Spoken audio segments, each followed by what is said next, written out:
50 years ago, women first walked through the gates of the United States Coast Guard Academy. They came with determination, with uncertainty, with courage. They stayed.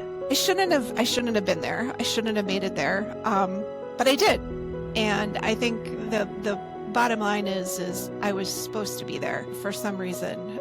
They served when it mattered most. I got the call around 1:30 that morning, and I'll never forget, it was the deputy sector commander that called me, and she said, "Erin, are you awake?" And she said, "This is the big one." I got into the command center.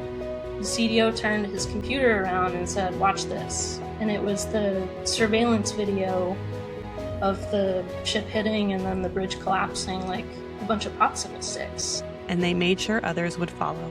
It was an incredible opportunity. It was an honor, actually, to be able to have that XO role and to look out for other women. When the class behind us came in, suddenly there was twice the number of women. And then when that third class came in, there were 3 times the number of women. So we saw women everywhere. So it seemed like a lot, even though it really wasn't a lot. It was comforting, and I was honored to be able to be a leader in that situation. 50 Years of HerStory is a podcast from the U.S. Coast Guard Academy Alumni Association. Through thoughtful conversations, we're honoring the women who paved the way, reflecting on the journey of the last 5 decades, and celebrating the impact still unfolding today. I am Nicole Bogdan, class of 2012, and your host for this series. Follow 50 Years of HerStory and join us as we share these stories throughout the year.